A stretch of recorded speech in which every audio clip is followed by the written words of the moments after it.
রাজ্য সফরে কেন্দ্রীয় মন্ত্রী গিরিরাজ সিং উদ্বোধন করলেন আইসিএআর নিনফেটের ৮৭তম প্রতিষ্ঠা দিবস। নতুন বছরের শুরুতেই অনুষ্ঠিত হয়ে গেল ICAR national institute of natural fibre engineering and টেকনোলজির ৮৭তম প্রতিষ্ঠা দিবস। সেই উপলক্ষে আইসিএআর নিনফেটের তরফ থেকে আয়োজন করা হয়েছিল ন্যাশনাল ন্যাচারাল ফাইবার ফেস্টিভ্যাল ২০২৫। এই অনুষ্ঠানে মুখ্য অতিথি ও উদ্বোধক হিসেবে উপস্থিত ছিলেন কেন্দ্রীয় বস্ত্রবয়ন মন্ত্রী গিরিরাজ সিং।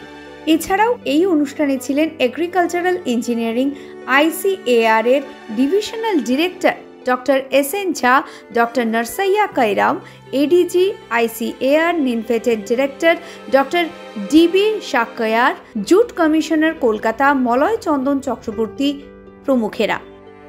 আমাদের প্রত্যেক বছর ফাউন্ডেশন ডে সেলিব্রেশন করি। এই 3 দিনের পুরো প্রোগ্রামটাকে আমরা এনএনএফএফ ন্যাশনাল ন্যাচারাল ফাইবার ফেস্টিভ্যাল নাম দিয়ে পালন করছি। ফেস্টিভ্যালে আমাদের চেষ্টা করেছিলাম যত ম্যাক্সিমাম স্টল হবে সেই হিসাবে লোকগুলোকে ভালো করে দেখতে পারবেন।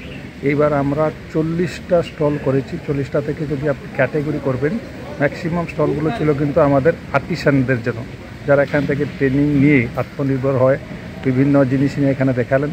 তার সাথে সাথে আমাদের কৃষি বিজ্ঞান কেন্দ্র, আমাদের ফার্মার প্রডিউসার অর্গানাইজেশন, আমাদের আইসিআর সংস্থান থেকেও 10টা থেকে 15টা স্টল পার্টিসিপেট করেছিলেন। ফেস্টিভ্যালের মূল বিষয় হলো পাট এবং প্রাকৃতিক ফাইবারজাত পণ্য সামগ্রীর স্টল। এছাড়াও মেলাতে ছিল পাট দিয়ে তৈরি প্রসাধন সামগ্রী, ব্যাগ, ঘর সাজানোর সামগ্রী। পাটকে রাসায়নিক প্রক্রিয়াকরণের মাধ্যমে উলে পরিণত করে তার থেকে তৈরি বস্ত্র সামগ্রী ছিল এই ফেস্টিভ্যালের অন্যতম আকর্ষণ। এদিন কেন্দ্রীয় বস্ত্রবয়ন মন্ত্রী গিরিরাজ সিং এই ফেস্টিভ্যালের সমস্ত স্টল ঘুরে দেখেন। পাট এবং প্রাকৃতিক ফাইবারজাত পণ্য সামগ্রী প্রস্তুতকারকদের সাথে মত বিনিময় করেন। रेजिन बेस होगा ना? No sir, no.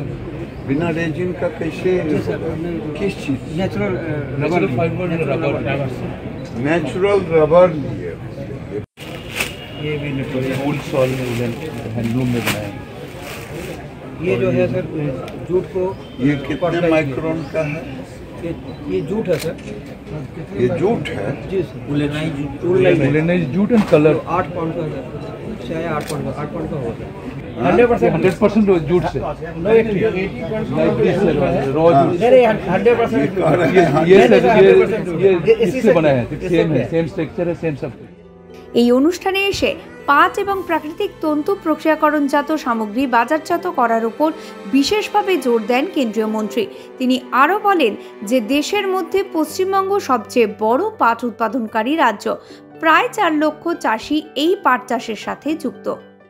इसमें लगभग 40 लाख फार्मर एक डेटा है और लगभग 4 लाख जूट मिल के वर्कर है। तो जो किसानों की आमदनी दुगना करने का है प्राइम मिनिस्टर का या देश के सभी लोगों की इच्छा होती है, ये काम हम कर रहे हैं। एक तरफ किसानों की आमदनी बढ़ाना, दूसरी तरफ इंडस्ट्री को प्रोडक्ट डाइवर्सिफिकेशन की ओर ले जाना। নিনফেটের এই উদ্যোগকে সাধুবাদ জানিয়ে কেন্দ্রীয় মন্ত্রী বলেন যে কেন্দ্র পাট এবং প্রাকৃতিক তন্তুজাত দ্রব্যে ডাইভার্সিফিকেশন এবং ভ্যালু অ্যাডিশনের চেষ্টা করছে। তিনি জানান যে ইতিমধ্যেই পাট থেকে প্রস্তুত ব্যাগ এবং অন্য সামগ্রী বিদেশে রপ্তানি করা হয়েছে, যার আনুমানিক মূল্য প্রায় 2000 কোটি টাকা। अब मैं इंडस्ट्री के साथ बैठ करके ये बात कर रहा हूँ, कह रहा हूँ कि आप डाइवर्सिफिकेशन करें, वैल्यू एडिशन करें। ये आप किसी को फीलिंग करने के लिए कहे ये उलन की तरह, आइए इसी का। अब ये साइंटिस्टों ने ये काम किया, तो अब जूट में है वैल्यू एडिशन करने का। वैल्यू एडिशन पे अभी लगभग केवल कलकत्ता से 2000 करोड़ का हम विदेशों में शॉपिंग बैग वगैरह हम भेज रहे हैं। এদিন নিনফেটের তরফে একটি আলোচনা এবং সাংস্কৃতিক অনুষ্ঠানের আয়োজন করা হয়।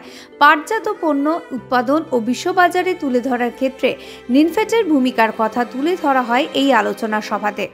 এদিন আমরা কথা বলেছিলাম তপা আর্টস অ্যান্ড ক্রাফটের কর্ণধার তপা তপাদারের সঙ্গে। তিনি আমাদের সামনে তুলে ধরলেন নিনফেড থেকে প্রশিক্ষণ নিয়ে তিনি কিভাবে এখন পরিবেশ বান্ধব পাটজাত পণ্য তৈরি করছেন।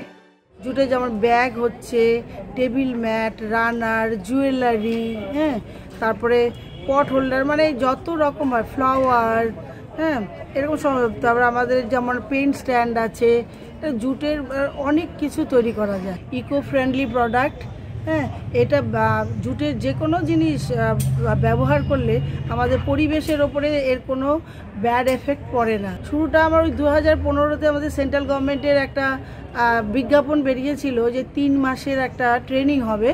সেই ট্রেনিংয়ে তখন আমি এখানে ইন্টারভিউ দিই। এখানে ইন্টারভিউ দেওয়ার পর আমি সিলেক্ট হওয়ার পরে তখনই আমার ওখানে 3 মাসের ট্রেনিংটা নিলাম। তখন আমাদেরকে 2000 টাকা করে পার মান্থ স্টাইপেন্ডও দেওয়া হয়েছিল। কৃষি ক্রাফটের সিইও সুদেষ্ণা দাস জানান যে ই কমার্স মার্কেটিং প্ল্যাটফর্মে তাঁদের সংস্থা কিভাবে কাজ করছে। কৃষি ক্রাফট আজকে নিনফেটে এই অনুষ্ঠানে, ফাউন্ডেশন ডে অনুষ্ঠানে আমরা আজকে বেস্ট এন্টারপ্রেনার অ্যাওয়ার্ড পেয়েছি। কিন্তু এই অ্যাওয়ার্ডটা আমার অ্যাওয়ার্ড না, এটা কৃষিক্রাফট টিমের অ্যাওয়ার্ড, এবং টিমের সাথে আমাদের সাথে 50 জন আর্টিজান আছেন এবং যারা সবাই ন্যাচারাল ফাইবার, মানে প্রাকৃতিক তন্তু, যার মধ্যে পাটজাত পদার্থ এবং অন্যান্য প্রাকৃতিক তন্তু নিয়ে কাজ করছেন।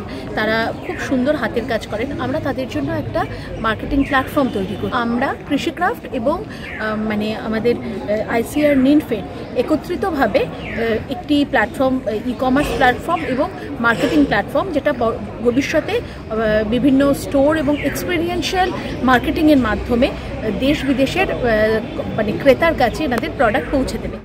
বাজারে পাটজাত পণ্যের চাহিদা যত বাড়বে তত সমৃদ্ধ হবে পাট অর্থনীতি।